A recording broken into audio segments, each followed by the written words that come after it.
Hello, this is that BMX guy, and this is a video on putting this 9-spline driver that is normally for the Brompton BWR hub into the Sturmey Archer SRF3. This is a 32-hole 3-speed hub. It is pretty much unused. So let's get started. So I have to face it toward me, but the idea is that you normally have a 3-prong cog like this guy.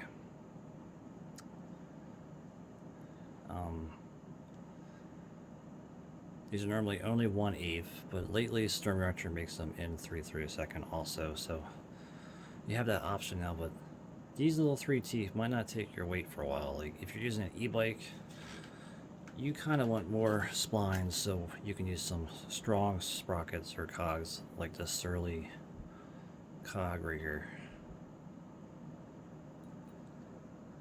So the idea is to get this Surly cog to work on the hub. And they're kind of a tight fit at first, but they go right on.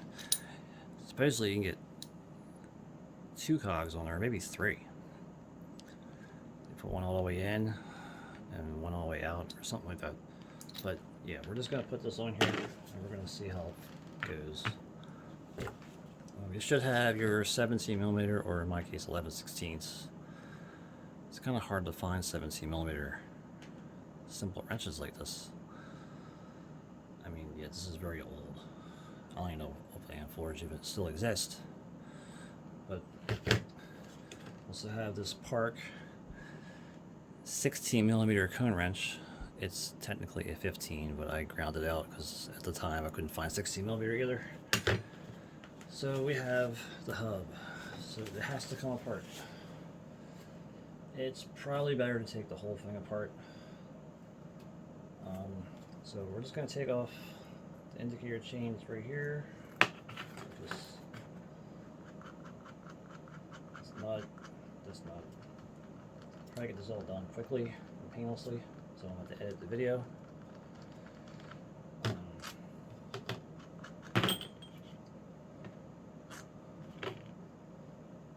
don't know, this is tight. No, it's not tight. So luckily this is loose, so I don't have to really mess with it too much. So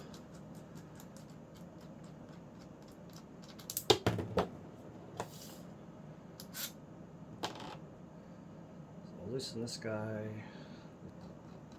This is unused, so it actually makes it very easy to take apart. If it was used, it might fight me a little bit, like getting these things to unthread, for example, since there's something that always chews out the threads.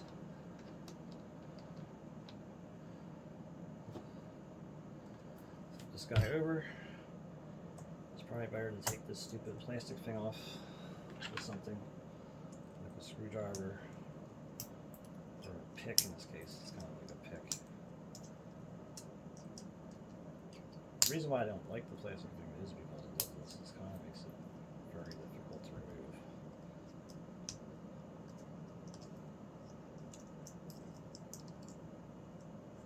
It's not coming off.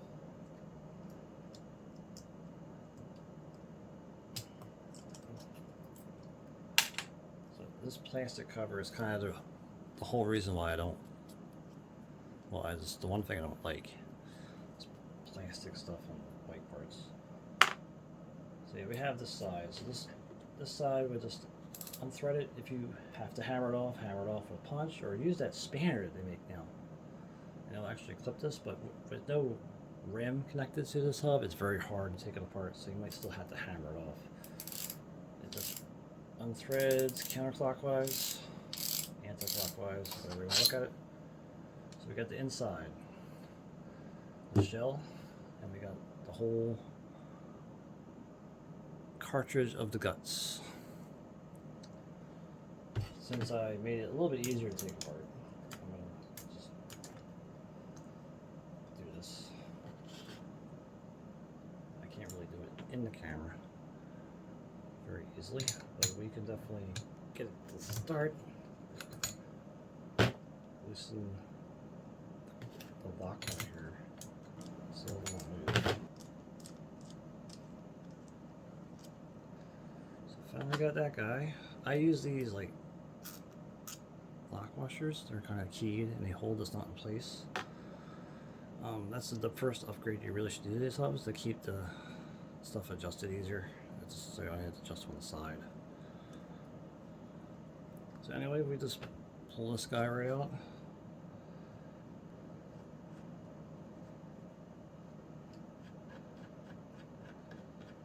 So once this drive side cone is finally off,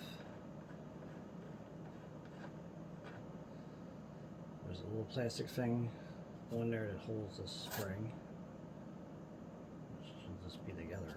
It's not together. Pull this driver out, which might be a pain in the ass.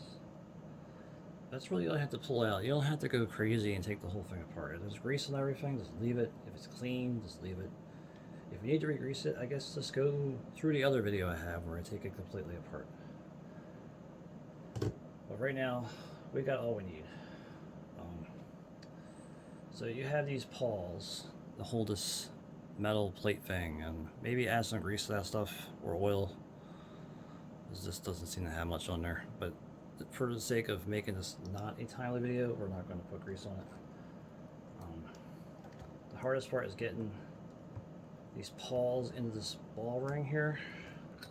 So this should just kind of go right on there. But if it doesn't want to go on there, I don't know. Okay, it's in. So it should be all snug and ready to go. It's not very easy. So you stick the spring back on, stick that on, and re-thread in this cone. Hopefully. So if your wrist doesn't get tired, you can just keep threading this on.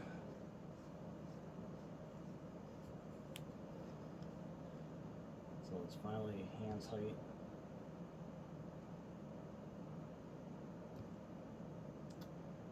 So you just get it to be pretty tight. As you may notice is that this is kind of more recessed. So your cone wrench may not work now, especially. So just beware of that. But just undo this a little bit. So it's almost a half turn. That's where this comes in. This makes things easier. You just put it right on there. Get this guy back on. Hopefully the threads are easier than it came off.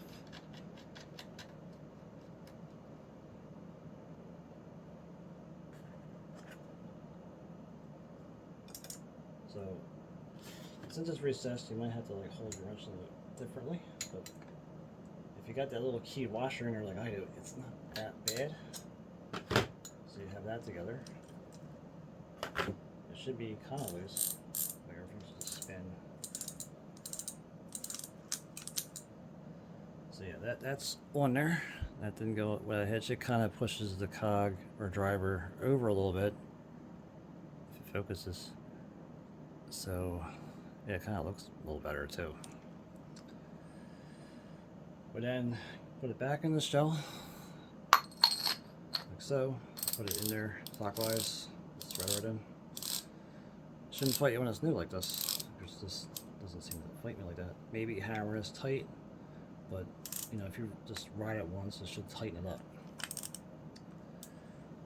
Put the other cone nut on for the non-drive side. Anyway,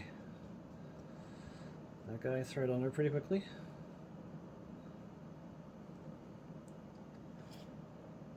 I just use this one spacer.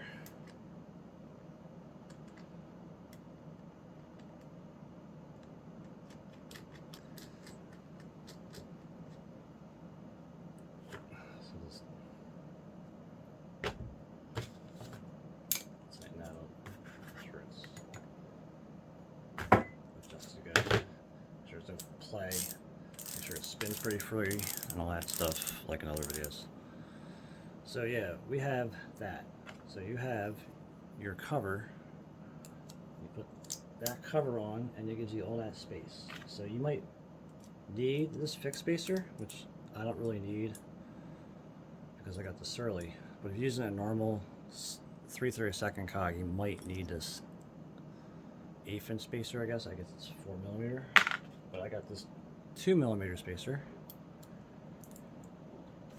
And this Surly cog that I can either put this way, where there's no offset outward, or this way where it's offset from outward. Put that right on there. Finagle the lock ring.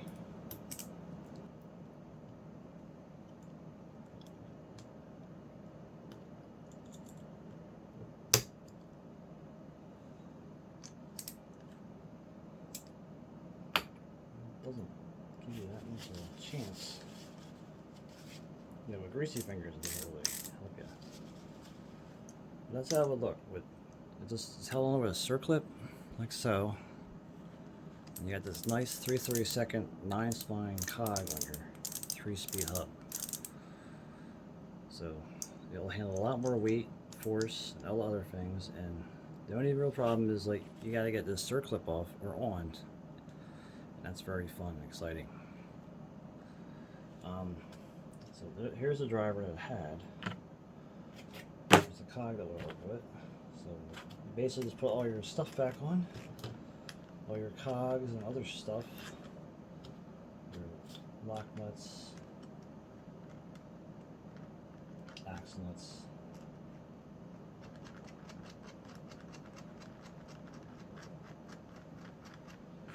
And the indicator chain.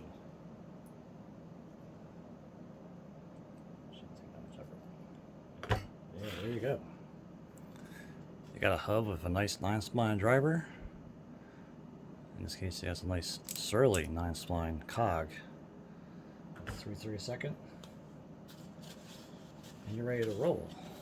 But anyway, this is that BMX guy, and that was the SRF3 getting an upgrade to the 9-spline Shimano style driver that is called the, I guess, the Brompton BWR driver.